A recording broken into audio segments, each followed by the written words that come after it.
Hello and welcome to the first week of the Mass Media and Politics class, which will focus on the structure of media in the United States. In other words, we're going to be discussing how media works in the United States from a general theoretical perspective to the specifics on the legal structure, things like that. But before we get too much into that, we need to discuss what exactly is the function of media. And the book breaks down the functions into four main categories. So first, surveillance. The function of the media to sort of keep an eye on everything that's going on and to report that information to the public.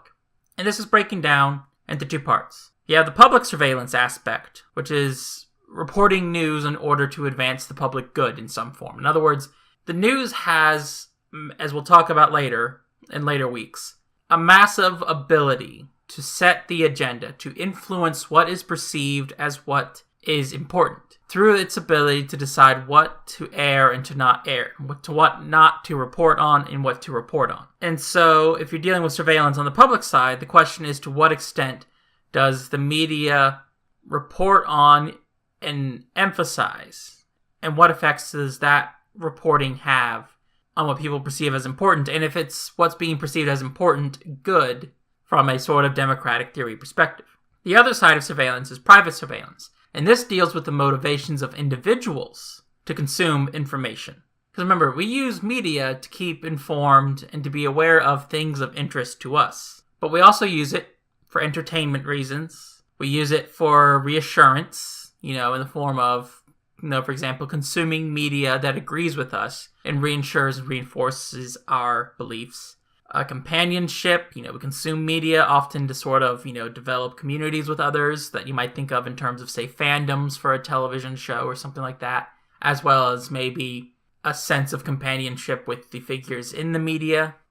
We use it to pass time. It's anything that deals with why individuals consume media is sort of what falls under private surveillance. The second function of media is interpretation.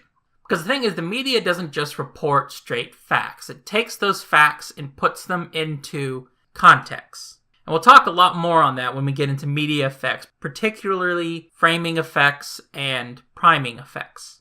But for now, the important thing just to remember is that the media doesn't just report information. It takes that information and puts them into context. It gives meaning to it in some form. So that's what interpretation is. Next, media has a role in socialization. So socialization is basically the transmission of basic values and orientations and beliefs that the society has to people in order to prepare them to fit into their cultural setting. In other words, the media plays a role in transmitting what does the society believe and what does the society view as important. What is this society about? And it can do that by providing behavioral models. It just can directly teach values, and it provides information, particularly when you're older, that you can use to adjust your values, which is called resocialization. So anytime you can analyze media from the perspective of what does this piece of media say about society in terms of what society believes, that is analyzing media from a socialization perspective. Finally, you do have manipulation. Individuals in the media can use their influence to manipulate public opinion. And this is not being meant in a sort of negative way. This is just a recognition that, journalists are often involved in the creation of news as well. They don't just report things that happen. They engage in investigation and adversarial journalism, commonly called muckraking, where they go out and they get information, they investigate things. And they can use that to, expose misconduct. They can enhance profit through the fact that scandal and controversy is, well, as we'll talk a lot in this class, good for the bottom line of a private news organization trying to get attention.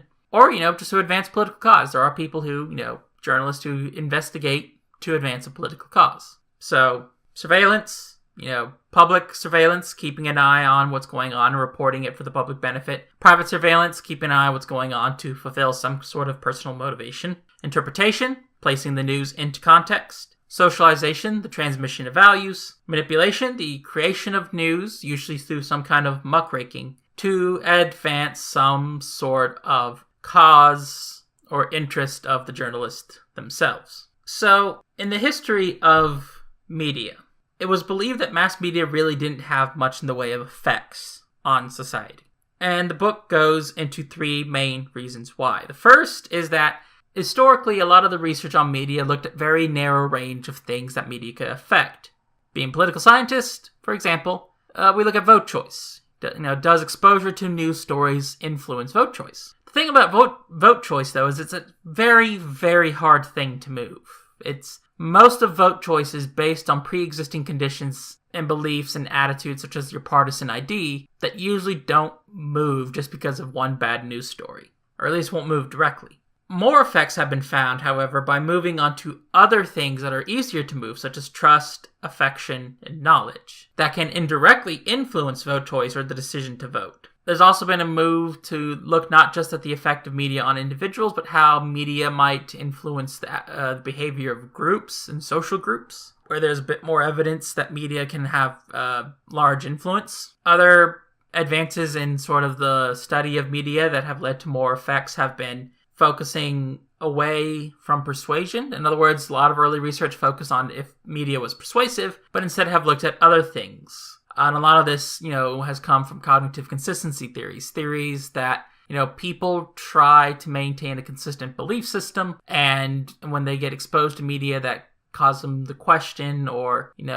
argues against it, that can cause discomfort. And and we'll talk about that much more in the Media Effects Week, when we start talking about things like selective exposure. And so you have theoretical advancements that offer new hypotheses and ideas of how media and people interact with media, often in a way that suggests that, media might not have a lot of effects, but it's not because just media has no effects. It's because there's an active audience actively resisting media messages a lot of the time. And then finally, there were a lot of measurement issues. A lot of media research has relied on self-assessments of what people watch and things like that, and as well as just people's self-assessments of how much media is influenced. But people don't like to admit that they've been influenced by media, or people are just unaware of it. So self-assessments aren't the most reliable measurement. There's a lot of moderating effects on media, so it's usually never quite as simple as you see a story about X and it causes Y.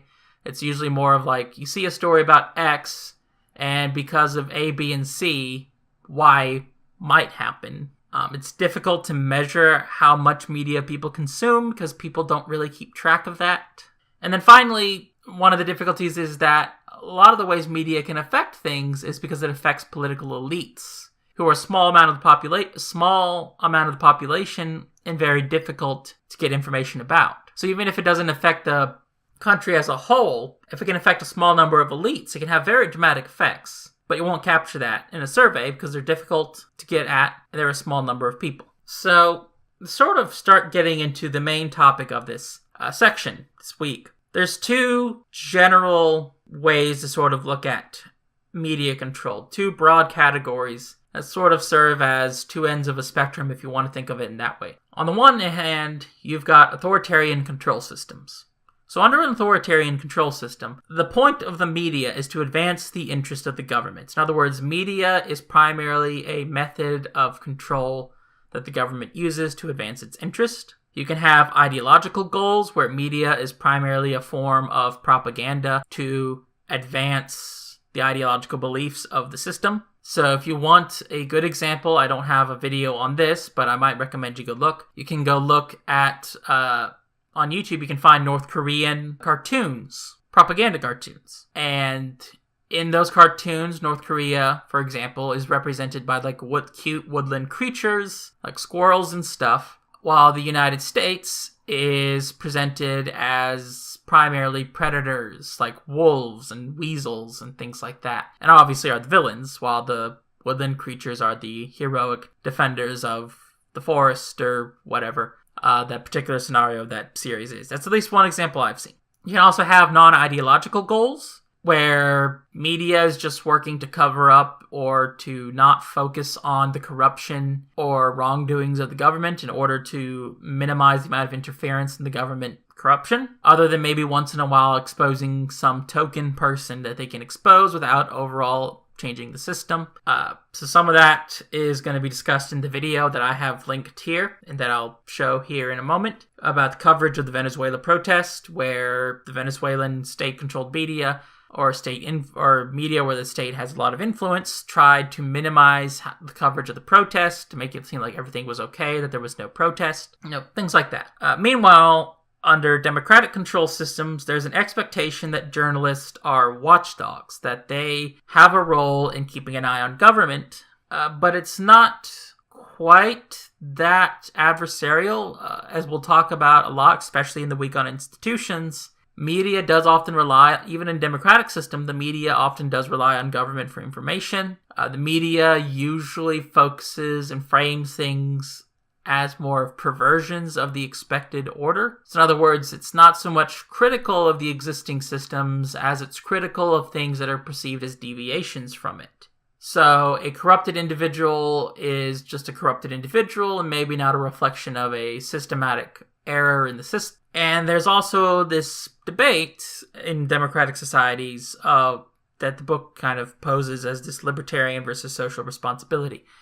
So the libertarian view is that the media's primary goal is to enhance and be profitable, and therefore should have minimal restrictions. They have no obligations, just their goal is to maximize profit, and if maximization of profit helps with social issues, it's just an extra benefit, but minimal content restrictions, minimal obligations on the part of the media to do things other than maximize profit. Versus a sort of social responsibility view, which argues that, well, media can have such dramatic effects on attitudes and behavior. There is some responsibility on the media's part of promoting good social values, of, being responsible in what it airs. So the social responsibility view might, for example, say that there's an obligation on media to maybe push for more diversity, to maybe tone down on violence and sex, to do better reporting for the public interest. Things where it's just essentially the argument that there is some obligation on media's part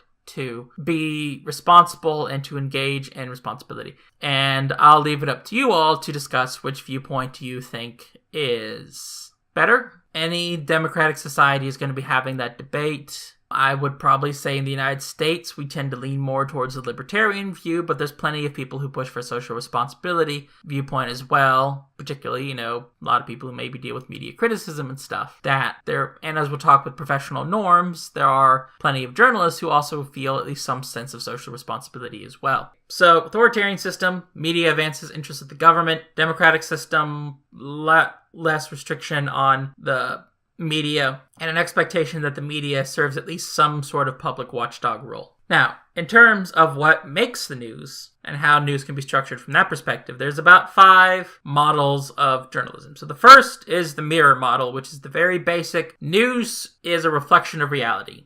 So the news just reports what happens, that's it. That's a relatively naive model and very unrealistic expectation. Just the decision on what to air is already itself fraught with plenty of political, social... Just the decision what to air is already fraught with social and political, biases that... And essentially, news media can't be a reflection of reality. You can't just report it. Just the decision on what to focus the media on is in of itself already beyond what the mirror model would say, just because of, as we'll talk about in next week's sections on biases, just the biases of journalism, both structural and personal, means that media can't be just a mirror to society. You have the professional model, which is essentially arguing that news is the result of professionals who have been trained and steeped in professional norms of the industry that attempt to ensure a balanced but interesting collage of important and attractive events. So this is the perspective of journalists have been trained, they have these professional norms, and in the pursuit of those professional norms, they make the media that you see. You also have a organizational model, which argues that news making is a result of organizational processes, so the relationships between people and organizations. So the personal relationships of journalists, journalists may be competing with each other, journalists and their sources, professional norms, cost-benefit analysis, legal and technical restrictions. So in other words, this is media as an organization and the news process is a result of all the various pressures on that organization and its relations to other organizations. You have the political model, which is just explicit. News is produced and is reflective of the ideological and political biases of the journalist. And then finally, we have civic journalism. Civic journalism is this view that the press has an obligation to assist in public dialogue, to provide information on policy such that the public can then debate policy, and once a consensus on policy has been reached, that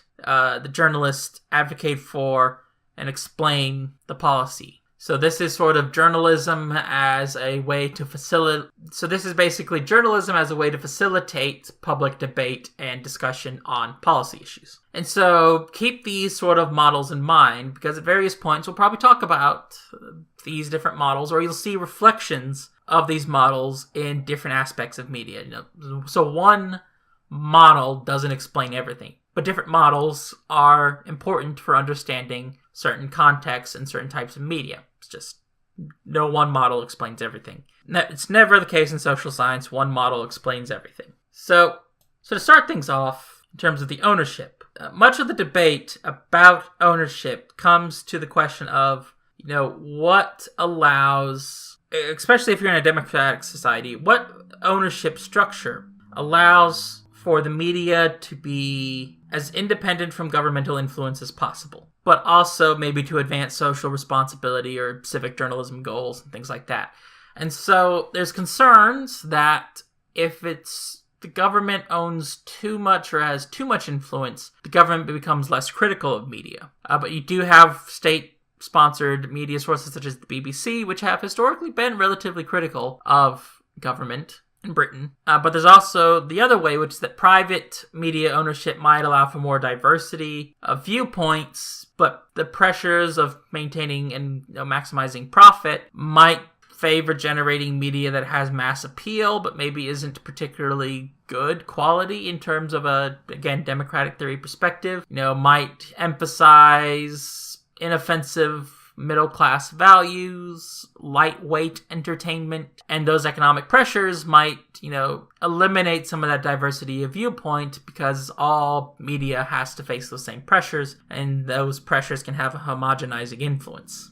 Here in the United States, we generally favor a private ownership structure, but there are some public and semi-public media. So, public ownership is media outright owned or operated by government, and the two biggest sponsors of most publicly owned media in the United States is the federal government and local media. So you have on the side there, you have two federal-owned media sources, the American Forces Network, which is owned by the U.S. government and provides media for military bases and things like that. And you have Voice of America, which is government-owned media network for the purpose of broadcasting foreign nations. Local government often owns public access channels or cable systems to run, for example, airings of government meetings and things like that. But otherwise, public ownership is very limited in the United States. Instead, if you do have some kind of public ownership, you're usually going to get semi-public ownership, which, starting in 1967 with the Public Broadcasting Act, is a ownership structure where you have a mixture of public and private funding. And the expectation is that these sources should be primarily operating for educational and public service programming. So the two biggest examples in the United States are probably PBS and NPR, National Public Radio, which also owns news websites. PBS primarily does educational programming, news, things like that. And most of this is administered by the Corporation for Public Broadcasting, which has public appointees and handles the general administration, but usually doesn't have a lot of influence on the content of these semi-public media sources, except to the extent that they can influence programming through funding decisions. So they don't like what the content of the channel is, they might reduce funding. And a lot of times what this does is it pushes towards some of the larger public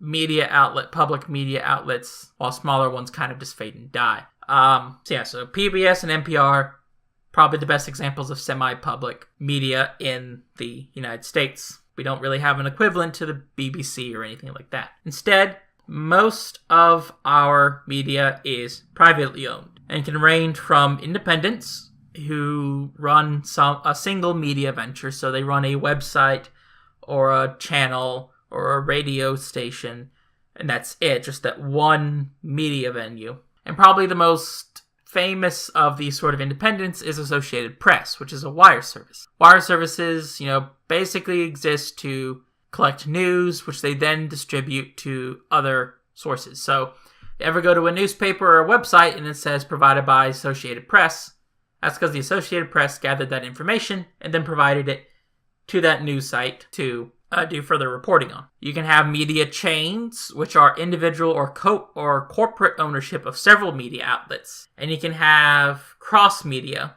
chains that own several types. So a normal media chain would be owning multiple newspapers or owning multiple radio stations. While a cross-media might own a radio station and a newspaper and a website and a television channel, something like that.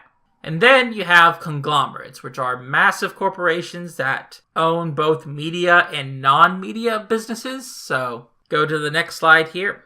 You can see the 6 biggest conglomerates in the United States in terms of media consolidation.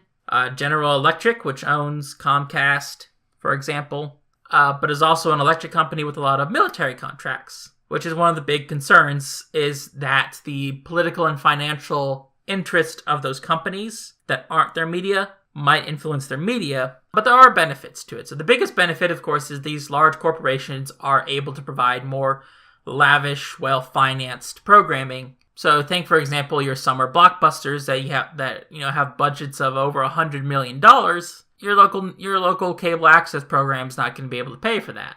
That's something that a massive conglomerate has the money to gamble on, but a lot of other media outlets don't. But there are concerns. Again, the consolidation leads to a lack of diversity, but that hasn't maybe quite happened as much as people believed it was going to, because of the rise of cable, satellite, and the internet have provided a variety of ways for people to get viewpoints out there. Again, you still got the general economic pressures and stuff that might homogenize things a bit, but there's enough alternative pathways out there that other people have been able to come out and get access to the public through media. A bigger concern has probably been the rise of infotainment, the combination of entertainment and news, which is usually perceived as leading to lower quality news. And this will be a theme we'll come back to a lot in this class.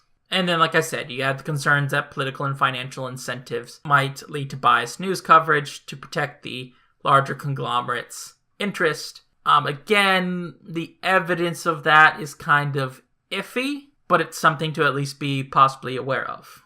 One thing, and this is one of your other readings on structure of media, and is very relevant to political media, is the development of the outrage industry, which is the Barry and Soberaj reading. And the outrage industry is basically a term that references hyper-partisan media outlets that specialize in generating outrage. So this is media with a very clear political slant, whose primary goal is to get you mad and upset about politics, usually through, hyper-partisan language, ideological extremism, inflammatory language. So as you can see on the side, examples: Bill Maher, Bill O'Reilly, Sean Hannity, The Blaze, which is Glenn Beck's site, Rachel Maddow, Keith Olbermann, Rush Limbaugh, those sort of figures who, again, their primary purpose is there's very clear partisan slant. They clearly have ideological positions. And much of their programming is sort of aimed at outrage and mockery of political opponents.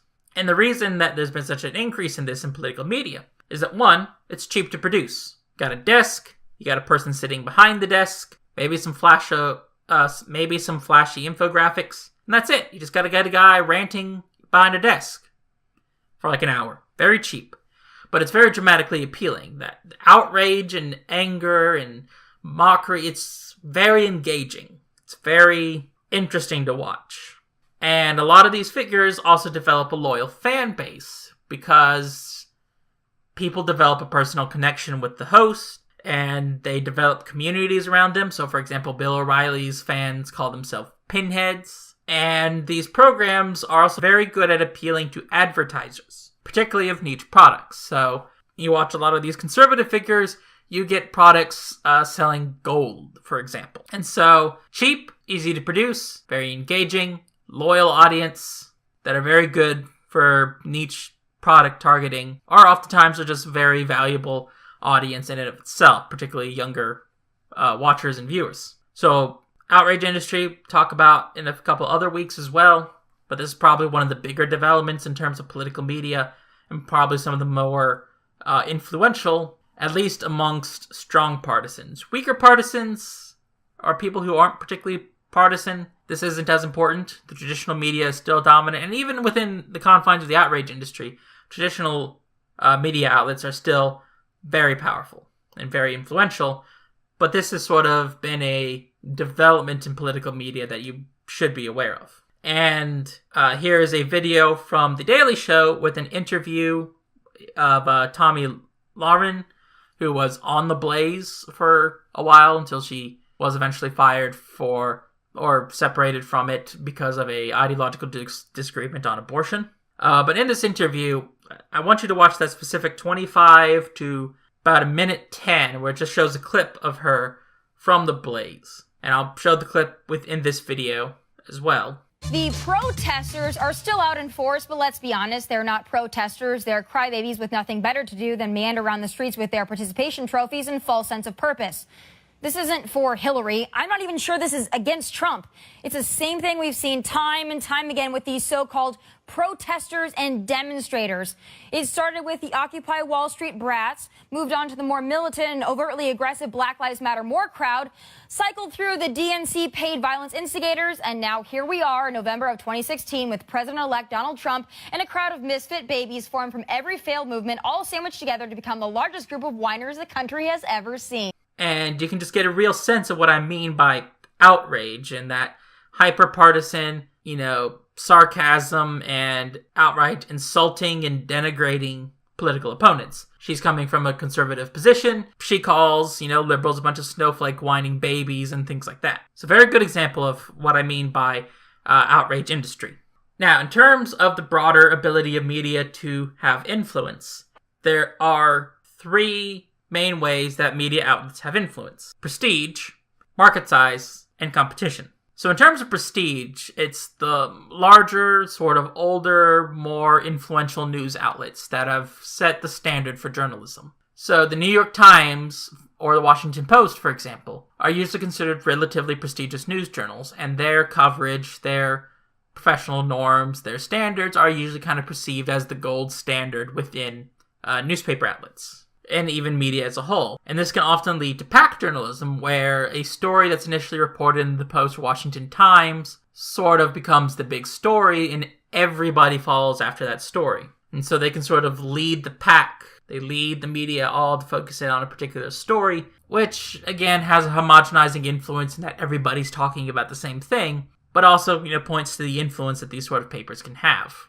Market size. Put it bluntly, a radio station in a high-dense populated area, or a news station in a highly dense populated area, like, say, New York City or San Francisco or Austin or, Miami, they're going to have more influence than a radio station in the middle of Montana or Wyoming. Bigger, denser markets, you're influencing more people. And this is especially true since, in terms of competition, while competition has dramatically increased and there's more choices, you still have some limits. So mainstream television is still most people's source of news. So particularly your nightly broadcast television, your ABC, CBS, things like that, and especially local news, is most people's source of news. Most major cities still have only one or two major papers. But like I said, competition has increased. There is more competition between outlets and across mediums, as, again, cable, satellite, internet have opened up new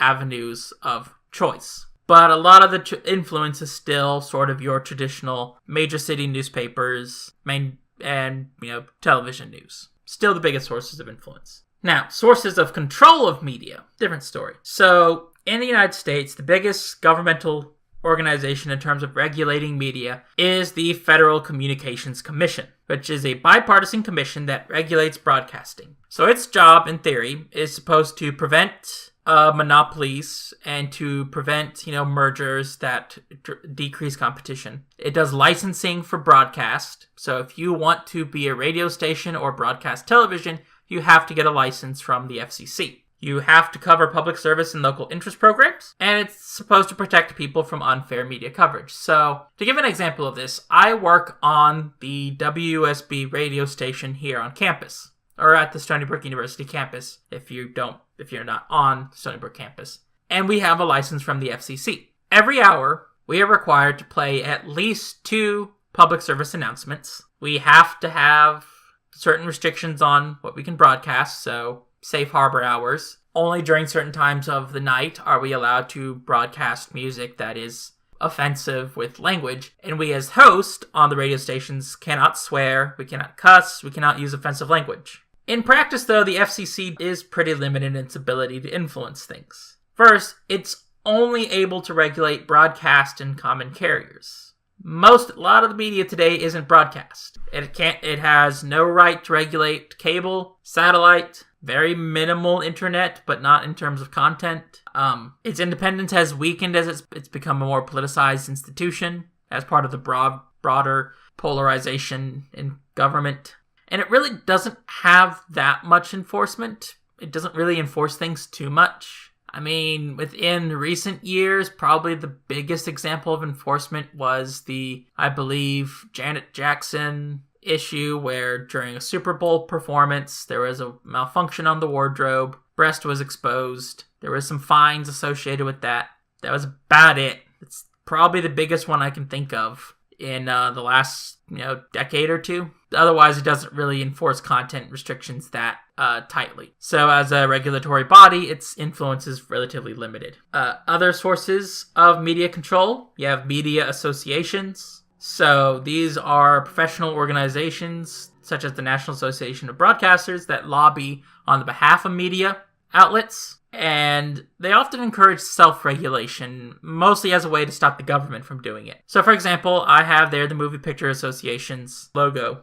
And they're the ones responsible for the ratings you see on movies. So the PG, PG-13, that's not a government regulation. That is the industry regulating itself with content warnings to avoid government. Another example, if you purchase video games, you see the E for everyone, the M for mature, things like that. That's not a government regulation. That is the industry regulating itself through the ESRB system to prevent government from regulating it. So, remember correctly, the issue was the early Mortal Kombat games, particularly gory and violent for the time. They had congressional hearings, and they said, and the industry essentially said, okay, we'll put content warnings on it, but there has been Supreme Court that's ruled that, you can't prevent someone from buying violent games for kids. Just put you can have the warnings on there, but that's it. You can have advertisers can influence content by threatening to withdraw advertising revenue. So, for example, in the last few months, Bill O'Reilly was dropped from Fox News as a result of advertisers pulling advertisements from the show in response to information regarding sexual harassment lawsuits in him. And finally, you can have citizen lobby groups. So groups that lobby on the behalf of citizens. They can pursue legal action, although because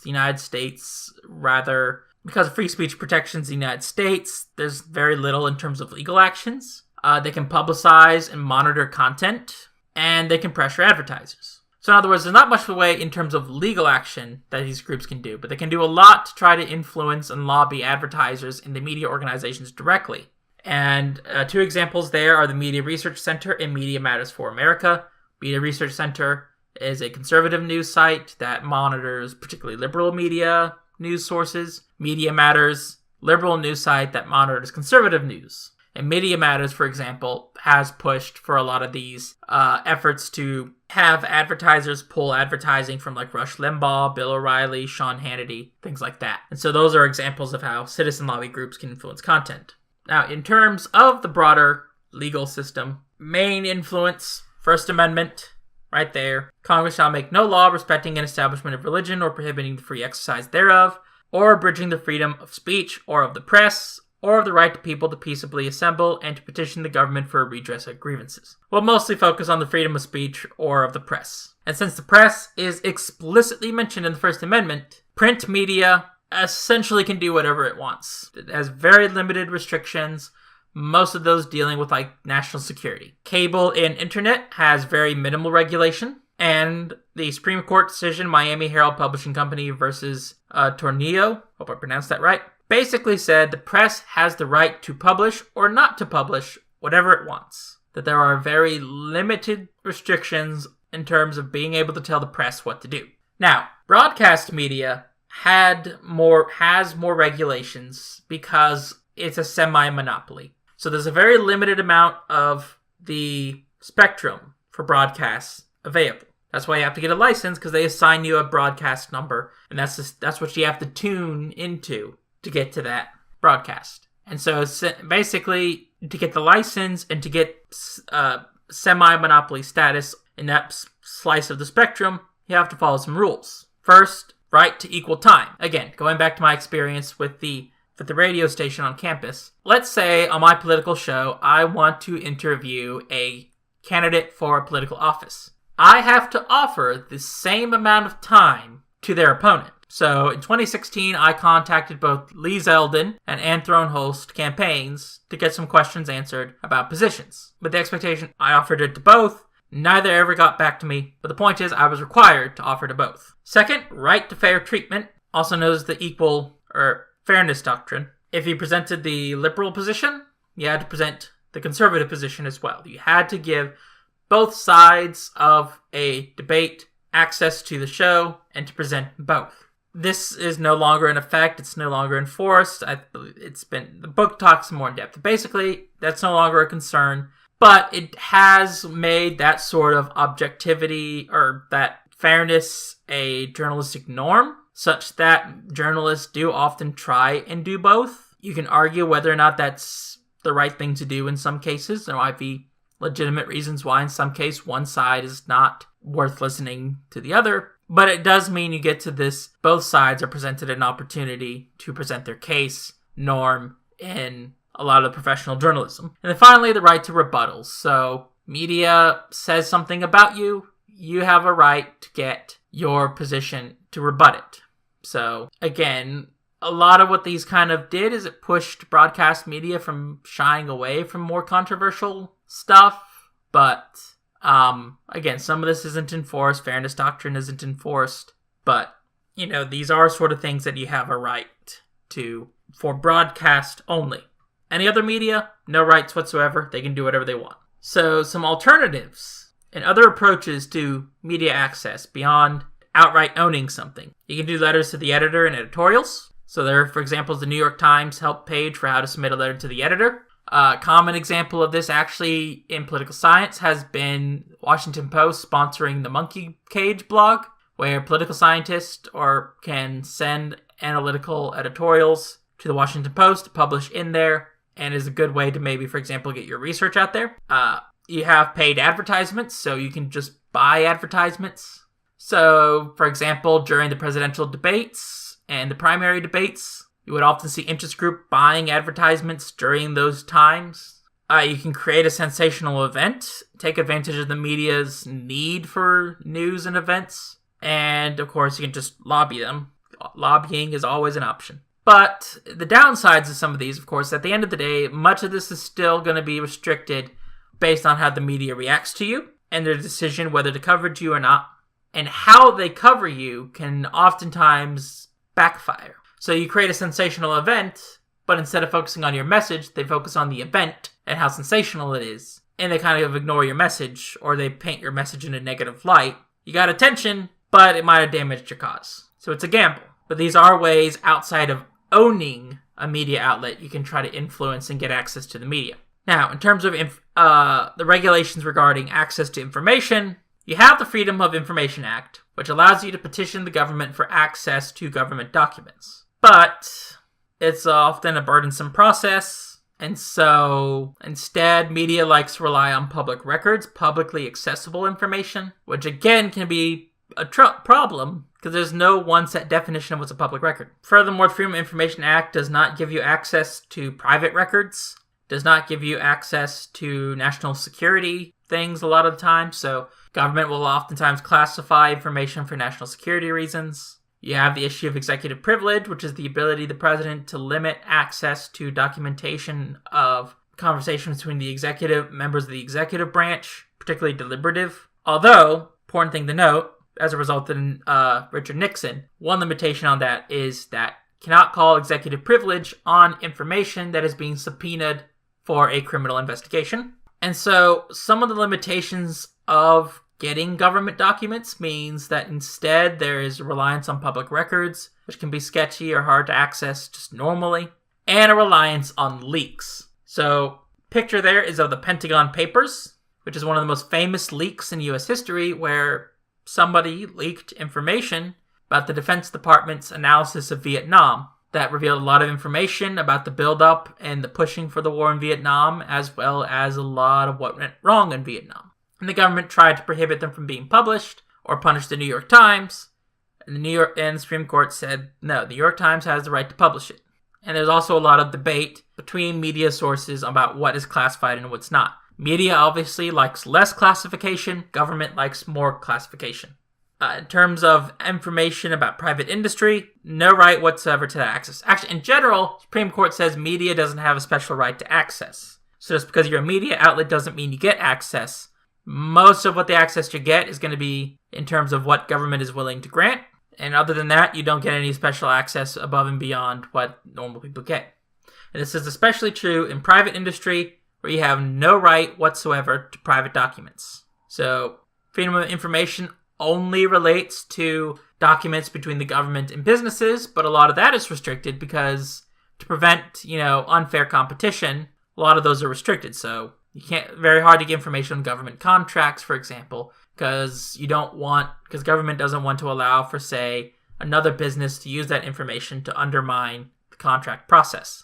And so instead, if you're doing private media, private industry, you need a lot of reliance on leaks. And this can often lead to industry-threatening lawsuits, and the threat of a lawsuit itself is often enough to maybe limit how much the media will report on private industry. In terms of your rights as an individual versus the media, again, media has a right to publish publicly available records. So the book talks, for an example, a case where an individual was raped and murdered, and the media reported on it using public documents, even though the family didn't want the media to report on it. Public record, family had no right, media could publish it. Media does have some professional norms, though, on how much they report on that. And there are some limitations, particularly if you're dealing with children. But otherwise, if it's public record, media can report on it. If you become an involuntary public figure, media can report on it. So you get yourself involved in a major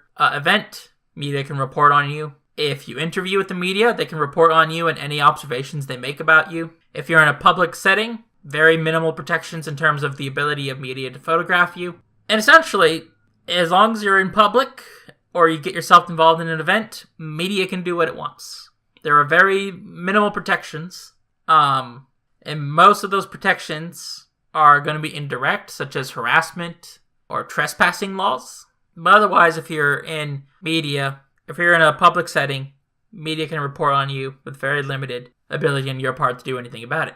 On the other hand, when it comes to, say, courtrooms, courts have usually been much more restrictive about giving media access, but that's been weakening. There's been more access to media, and one of the biggest cases of that, the O.J. Simpson trial, also highlights some of the concerns, such as that concerns that giving access kind of might turn things into a show or be distracting. And so courts have allowed judges to institute gag rules to limit media from covering parts of a trial, but has been pushing towards more opening of media, which is ironic considering the Supreme Court, doesn't allow essentially any media in the courtroom, no video or anything like that. So it's ironic that the Supreme Court is one of the most closed institutions in terms of media access, but says most other courts have to. A little unfair. Shield laws. So Supreme Court says that journalists do not have a right to protect their sources in the face of subpoena. So journalists routinely try and protect their sources, so they don't want to reveal them because of concerns that they could get in trouble, especially if you're dealing with, say, leaks or criminal investigations or anything like that. You don't want your source to get in trouble. But if you're faced with a subpoena, either you tell or you get in legal trouble. You don't have a protection. But some states have instituted shield laws, giving journalists and their sources similar status to doctors, lawyers, and clergy. So, confidential patient information, lawyer-client privilege, things like that. And this helps to prevent journalists from being forced to testify about their sources by giving them similar confidential protections.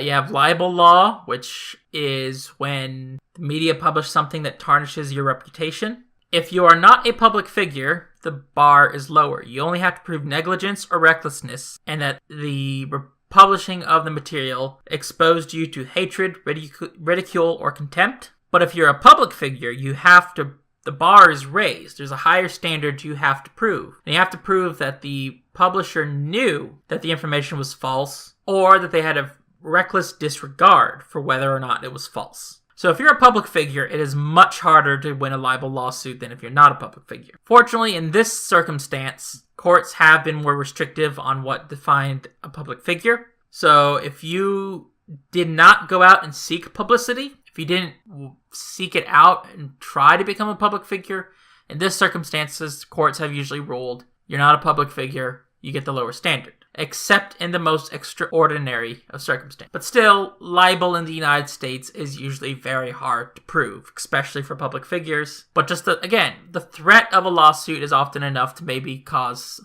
an organization to back down, just from the expense of the lawsuit. Other restrictions, again, national security. Government often tries to classify or keep things limited for national security reasons, and oftentimes media is willing to go with it. Indecent and offensive content is limited on broadcast, as I talked about before. So sex, violence, swearing, pornography, there's restrictions on that. Offensive content on broadcast is usually safe harbor hours after 10 to some point in the morning. Limitations on pornography in public places are pretty tight. Cigarette companies are no longer allowed to advertise tobacco products on, broadcast.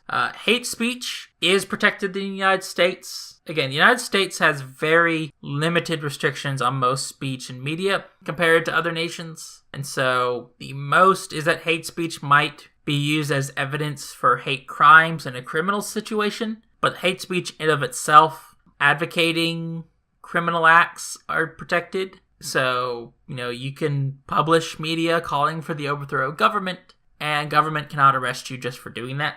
So, for the most part then, most limitations on what the media presents and the content of media comes mostly from professional and organizational norms, not legal protections. So, the professional norms of, journalism schools, organizational norms, organizational pressures, economic pressures, those offer protections. But there are very limited legal restrictions on media and very limited legal protections in terms of the media's ability to report on you, especially if you're a public figure. And so that basically covers media in the United States. United States, definitely more on the democratic control side, tend to lean more libertarian in terms of how we view media, and very limited restrictions on the media in terms of outright legal restrictions. Again, most of the restrictions are norms and the media willingly dealing with it, as well as, of course, access and things like that, which we'll talk about a lot more when we get to the institution. But that's it for this week's lecture.